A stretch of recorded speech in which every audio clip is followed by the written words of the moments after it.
وبعد مستمعي الكرام السلام عليكم ورحمة الله وبركاته. إن شاء الله زاري من تلمدوا سورة الملك بمنسات የቁርአን ተፍሲር ማብራሪያችን ይከተላል። ሱረቱል ሙልክ ወይም ሱረቱ ተባረክ በሁለቱ ትሰየማለች። መክየቱን ወአያቱሃ 30 ተጅራ በስተፊት ወረደችና 30 አንቀጾችን ይዛለች። ሱረቱል ሙልክ ለሃ ፈዳኢል ብዙ ትሩፋቶች ቁርአን ይበልጣል እና ደረጃዎች ከፍ ያሉ ደረጃዎች አሏት። وورد احاديث كثيره في فضل هذه السوره እቺ ሱራ ከቁርአኖች ውስጥ ደረጃዋ የተለየ ደረጃ እንዳላት ብዙ ሐዲሶች መጥተዋል። እነዚያ መካከል አንድ ሶስቶችን ደረጃ ተቀስ ማድረግ እፈልጋለሁ። منها ما أخرجه الإمام أحمد وأصحاب السنن الأربعة وقال الترمذي هذا حديث حسن حسن نبلوه عن أبي هريرة رضي الله عنه عن رسول الله صلى الله عليه وسلم قال إن سورة في القرآن 30 آية شفعت لصاحبها له غفر له عند القرآن ውስጥ 30 አንቀጽ የሆነች ሱራ አለች አሉ። ሸፋዓት لصاحبها ባለቤቷን አማላጅ ትሆናለች። ከዚያም غفر له ለሱ ይማራል የሚል ሐዲስ አለ። ሐዲስ ሐሰን። ያቺ ማናት? هي تبارك الذي بيده الملك የምትለው ናት። ሁለተኛው ሐዲስ ደግሞ عن أنس بن مالك رضي الله عنه قال رسول الله صلى الله عليه وسلم سورة في القرآن خاصمت عن صاحبها حتى أدخلته الجنة. عندي سورة قرآن استا خاصمت عن صاحبها سلب على بيت واسعة دايقبات كراكرالك يوم القيامة حتى أدخلته الجنة ጀነት እስከምታስገባው ድረስ ትከራከራለች። ማናት እሷ? ተባረከ الذي بيده الملك የምትለው ሱራ ናት አሉ አነስ ብኑ ማሊክ ያወሩት ሐዲስ። ሶስተኛውም ሐዲስ ከብነ አባስ የተወራ ነው። ከአብዱላህ ብኑ አባስ تترى سم في تسمية سورة الملك بالواقعة والمنجية. سورة الملك واقعة تبلا تتراج، سورة الواقعة تبالالج، سورة المنجية تبالالج. قال رسول الله صلى الله عليه وسلم هي المانعة هي المنجية تنجيه من عذاب القبر. سورة الملك سورة الواقعة سورة المنجية تبلا تترالج. لمن تتبالي تسمية ين سمية غنيتشبت ين سيامي ከቀብር ቅጣት ትጠብቃለችና ይሄ ሁሉ የተለየ ደረጃ ነው። ተቁርአኖች ከሌሎች ቁርአን ለየት የሚያደርጋት ነውና ሱረቱል ሙልክን ሐፍዘን በመቅራት እንጠናከርላለሁ። ወደ ጥሬ ተፍሲሩ ገባለሁ። ቢስሚላሂር ረህማኒር ረሂም تبارك الذي بيده الملك وهو على كل شيء قدير. تبارك الذي بيده الملك ስልጣን በእጁ የሆነው ጌታ ተባረከ ማለት ችሮታው በዛ ማለት ነው። ተባረከ ማለት ራሱ ብቻውን ጠራም ተብሎ ይተረጎማል። ለሱ የማይስማማው ባህሪያቶች ጠራ ወይም ኸይሩ በዛ። الذي ያ ጌታ بيده الملك ስልጣን በእጁ ያለ የሆነው አምላክ አላህ ችሮታው በዛ። የአላህ ችሮታ ሊወሰፍ ይህን ያህል ነው ሊባል የማይችል ችሮታ አለው በፍጡራኖች ላይ። وهو على كل شيء قدير ሁሉንም ነገር ማድረግ ይችላል። على كل شيء በማንኛውም ነገር ላይ قدير ቻይ ነው የሚያቅተው የለም ማለት ነው። الذي يجتا خلق الموت والحياة ليبلوكم أيكم أحسن عملا. خلق الموت موتن يفتر جتا والحياة ህይወትንም የፈጠረ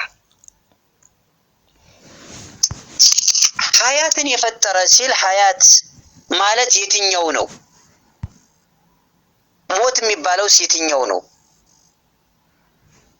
እዚህ ጋር በተሰጠን ተፍሲር ሞት ማለት ከጀሰዳችን ሩሃችን መለየት ማለት ነው። ሀያት ማለት ደግሞ ጀሰድ ነው፣ ህይወት ያለው ነፍስ ያለው ማለት ነው።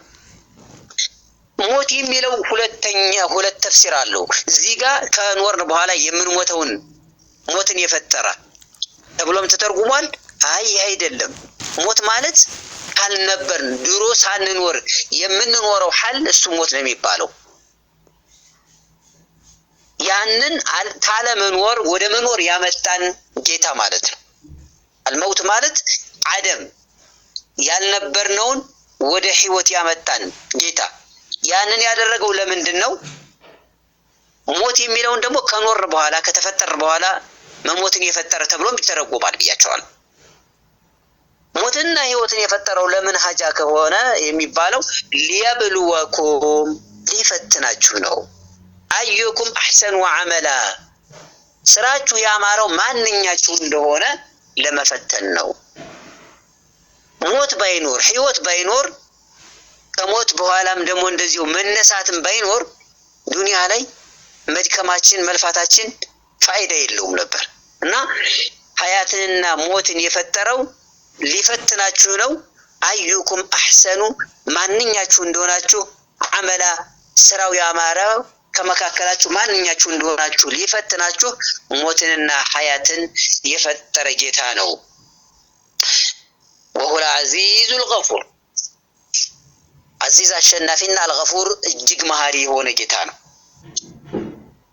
አለዚ ያ ጌታ ኸለቀ ሰብዐ ሰማዋትን ጢባቃ ሰባት ሰማያትን የፈጠረ ጢባቃ ማለት አንዱ ከሌላው ላይ የተነባበረ አድርጎ ማተራ አታይም ፊ ኸልቅ ረሕማን በአረሕማን አፈጣጠር አታይም ሚን ተፋውት ጉድለትን አታይም። አላህ የፈጠራቸው ሰማያቶች ሰባት ሰማያቶች ላይ ጉድለት አታይም። ጉድለት ስንል ምንድን ነው? ጠማማ በመሆን በመባለጥ ሽንቁር በመኖር በዚህ መልኩ በማንኛውም አይነት ጉድለትን አትመለከትም፣ አታይም።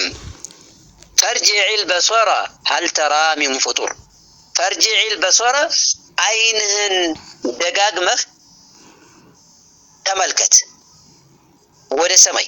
ሀል ተራ ታያለህን? ሚን ፍጡር ሽንቁር ነገር ቀዳዳ ታያለህን? አታይም ነው። ثم ارجع البصر كرتين ደጋግመህ ተመልከት። ከዚያም ከረተይን መረተይን ተብሏል፣ ግን መረተን ባዕደ መራ ማለት ነው። አንዷ በኋላ ደግሞ ሌላ ደጋግመህ ወደ ሰማይ ተመልከት። ينقلب ይመለሳል إليك البصر አይንህ ወደ አንተ ይመለሳል خاسئا የተዋረደና وهو حسير የለፋ ሆኖ ነውር አገኛለሁ ብሎ ወደ ሰማይ ሲመለከት ቢሆን በማየት ብዛት አይኑ ደክሞ ካሲ ደግሞ አፍሮ ተዋርዶ የፈለገውን ነገር ባለማግኘቱ ነውር አገኛለሁ ብሎ ነበርና ሲመለከት የዋለ በመመልከቱ የደከመና የተዋረደ ያፈረ ሆኖ ይመለሳል እንጂ ነውርን አያገኝም። ወለቀድ ዘየነ السماء الدنيا بمصابيح ቅርቧን ሰማይ ማለት ወለቀድ ዘየነ السماء الدنيا ይችን ቅርቧን ሰማይ አስዋብነ በርግጥ አስዋብነ በምን بمصابيح በመብራቶች መሷቢህ ከዋክብቶችን ነው መሷቢህ ብሎ የጠራቸው። መሷቢህ ማለት መብራት ነው። መሷቢህ ለምን አላቸው? ያበራሉ ሌሊት ላይና ብርሃን ስለሚሰጡ መብራት ብሎ ጠራቸው። ታዲያ አስዋብናት ሰማይ ከዋክብት የሌላት ዝም ብላ ሰሌዳ ብትሆን አታምርም ነበር ማለት ነው። ወጀዐልናሃ አሁንም ማንን ያችን መሷቢሆችን ነው ከዋክብቶችን ሩጁመን መቀጥቀጫ ለሸያጢን ለሰይጣናት መቀጥቀጫ አደረግናቸው። እንደተለመደው በሙቀታዳም እንደተናገሩት ከዋክብቶች የተፈጠሩ ለሶስት ነገሮች ነው። አንድ ሰማይን ለማስዋብ፣ ሁለት ለሰይጣናት መቀጥቀጫ፣ ሶስተኛ ደግሞ ለመንገድ መመሪያ።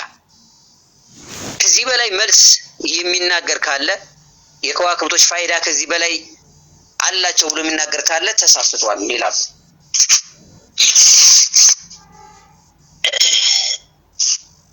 ሶስተኛው እዚህ ቁርአን እዚህ ሱረቱል ሙልክ ላይ ያልተወራው ሊቱህተዳ ይላል። ሊቱህተዳ ምንድነው የሚለው? ደቂቃ ኢማሙ ቀታዳ እንደተናገሩት ሊዩህተዳ ቢሃ ፊል በሪ ወልበሐር ብለዋል። ሶስተኛው በየብስም ሆነ በባህር ላይ የሚጓዙ ሰዎች መንገድ እንዲያውቁበት ነው። በሌሊት ሲጓዙ ከዋክብቶች ሀጅ የሆኑ ከዋክብቶችም አሉ፣ የማይሄዱ የሆኑ ከዋክብቶችም አሉ። እነዚህ ስድስቱ ምናምን ሱረያ የሚባሏቸው የሚሉት ተወደ ቀኝ ወይም ተወደ ግራ ሆነው መንገድ ይመራሉ እና ይሄ ነው ፋይዳቸው። ወአዕተድና አዘጋጀነ ለሁም ለነሱ አዛበ ሰዒር የጀሃነምን ቅጣት ለሰይጣኖች ማለት ነው። ለሸይጣኖች የውመል ቂያማም ደግሞ የጀሃነም ቅጣት ተዘጋጅቶላቸዋል። ወለለዚነ ከፈሩ ቢረቢሂም አዛቡ ጀሃነም ወለለዚነ ከፈሩ ለነዚያ ለካዱት ደግሞ ቢረቢሂም በጌታቸው አዛቡ ጀሃነም የጀሃነም ቅጣት ይጠብቃቸዋል። ወቢእሰል መሲር መመለሻነቷ እጅግ የከፋች ናት። ማን? ጀሃነም። ኢዛ ኡልቁ ፊሃ ታዲያኖች ጀሃነም ላይ ሲጣሉ ሰሚዑ ለሃ ለሷ ለጀሃነም ይሰማሉ ሸሂቀን ድምጥ። ሸሂቅ የሚለው ድምጥ ነው፣ ደረት ላይ ያለ ድምጥ ነው ብሎ ይላል። ለኩል ያህል ከሃዲያን ሲጣሉ ጀሃነም ውስጥ የሚወጣው ድምጥ ሸሂቅ ይባላል። ወህየ ተፉር እሷ ጀሃነም ተፉር እየፈላች እነሱን ይዛ እየተንተከተከች ሸሂቅ ድምጥ ይሰማላታል። ተካዱ ተመየዙ ሚነል ገይዝ ተቁጭት የተነሳ ልትለያይ ስበሷ ልትበጫጨቅ ትቀርባለች። ኩለማ ኡልቂየ ፊሃ ጀሃነም ላይ በተጣለ ጀሃነም ውስጥ በተጣለ ሁላ ቁጥር ፈውጁን የካህዲያን ጀማዓ ሰአለሁም ይጠይቋቸዋል። ኸዘነቱሃ የጀሃነም ዘበኞች ካህዲያኖችን ይጠይቋቸዋል። ምን ብለው? አለም የእቲኩም ነዚር እዚህ ጀሃነም ላይ ለመግባት የበቃችሁት በምንድን ነው? አስጠንቃቂ አስፈራሪ አልመጣላችሁም ነበር? መልእክተኞች እያወቁ ይጠይቋቸዋል። በተውቢኽ ነው የሚጠይቋቸው እነሱን ለማዋረድ እንጂ ያውቃሉ መጥቶላቸው እንደነበረ መላእክቶች ናቸው። ቃሉ ይላሉ ካህዲያኖች በላ አይ መጥቶ በእርግጥም መጥቶልን ነበረ። ቀድ ጃአና በእርግጥ ቀድ ጃአና በላ ማለት አዎ እንደማለት ነው። አዎ እንዴታ ቀድ ጃአና መጥቶልን ነበረ በእርግጥ ነዚሩን አስጠንቃቂ ፈከዘብና ግን እኛ አስተባበልን። ወቁልና አልነም ማነው አሉ ካህዲያን ጀሃነም ላይ ሲጣሉ አሉ ለውኩና ብንሆን ኑሮ ነስመዑ የምንሰማ አው ነዕቂሉ የምናውቅ አቅል ባቅላችን ሰማዕ ቀቡል የምንሰማና የምንረዳ ቢሆን ኑሮ ማኩና ባልሆን ኑሮ ነበር ፊ አስሓቢ ሰዒር ይዘለላሁ አላህ አላወረደም ሚን ሸይኢን ምንም ነገር እናንተ የምትሉት መልእክተኛነን የምትሉት ሁሉ በእናንተ ላይ አልወረደም። ኢን አንቱም እናንተ አይደላችሁም ማ አንቱም ማለት ነው ኢላ ፊ ضላሊን ከቢር በትልቅ ስህተት ውስጥ እንጂ ሌላ አይደላችሁም አልናቸው። ፈአዕተረፉ ቢዘንቢሂም ይኸው ፈአዕተረፉ ቢዘንቢሂም በኃጢአታቸው አመኑ። ፈሱሕቀን ሊአስሓቢ ሰዒር ፈሱሕቀን ማለት ከጌታችን እዝነትና ምህረት ይራቁ። እነማን? የአስሓብ ሰዒር አስሓብ ሰዒሮች የጀሃነም ባለቤቶች ካህዲያኖች ከጌታችን እዝነትና ምህረት ይራቁ። ሱሕቅ ማለት ቡዕድ ማለት እርግማን ነው። ኢነ ለዚነ የኽሸውነ ረበሁም ቢልገይቢ እነዚያ ደግሞ የኽሸውነ ረበሁም ጌታቸውን የሚፈሩ የነበሩት ቢልገይቢ በሩቅ አላህን ሳያዩት በሩቁ ጌታችን ፈጣሪያችን ብለው ሲፈሩት የነበሩት ለሁም ለነሱ ተዘጋጅቷል መግፊረቱን ወአጅሩን ከቢር መሃርታና ትልቅ ምንዳ ተዘጋጅቶላቸዋል። ቀጣዩ አንቀጽ 13ኛው ሰበበ ንዙል አለው። ከሃዲያኖች ሙሽሪኮች ቀስ ብላችሁ አውሩ የሙሐመድ ጌታ እንዳይሰማችሁ ይሉ ነበር። ለዚያ ምላሽ ምን አላቸው አላህ? ወአሲሩ ቀውለኩም አው ይጅሃሩ ቢህ ኢነሁ ዓሊሙን ቢዛቲ ሱዱር። ወአሲሩ ቀውለኩም ቃላችሁን ዝቅ አርጋችሁ ተናገሩን፣ አው ይጅሃሩ ቢህ ወይም ከፍ አርጋችሁ፣ ኢነሁ አላህ ዓሊሙን ቢዛቲ ሱዱር እንኳን ይችን የምትናገሯትን ዝቅ አርጋችሁ በልቦና ውስጥ ያለችውን ሚስጥር እንኳን የሚያውቅ ጌታ ነው፣ ያውቅባችኋል። አላ ያዕለሙ መን ኸለቀ ወሁወ ለጢፉል ኸቢር። እስቲፋምያ ላ ያዕለሙ አላ ብላችሁ እንዳትተረጉሙ። አላ የምትባለው አዋጅ እየተባለ የሚተረጎመው አይደለም። እስቲፋም ናት። ላ ያዕለሙ የውስጥ ሚስጥራችሁን አያውቅምን? መን ኸለቀ የፈጠረ የሆነው አምላክ አላህ ወሁወ ለጢፉል ኸቢር እውቀት ረቂቅና የውስጥን አዋቂ የሆነው ጌታ በእናንተ ልብ ያለውን አያውቅም ይመስላችኋል? ያውቃል ነው። ውስጥ ሚስጥራትንም ያውቃል። እንኳን እናንተ የተናገራችሁትን በሚስጥር እንኳን የተናገራችሁትን የውስጥ ሚስጥራት ሳትናገሩ በልቦናችሁ ውስጥ ያለችውን እንኳን ሳይቀር እውቀት ረቂቅና የውስጥ አዋቂ የሆነው ጌታ ያውቃል። ዛሬው ተፍሲር እዚህ ላይ አቁሟል። ሰለላሁ ዐላ ሰይድና ሙሐመድ ወዐላ አሊሂ ወሰሐቢሂ ወሰለም። ሰላሙ አለይኩም ወረሕመቱላሂ ወበረካቱሁ።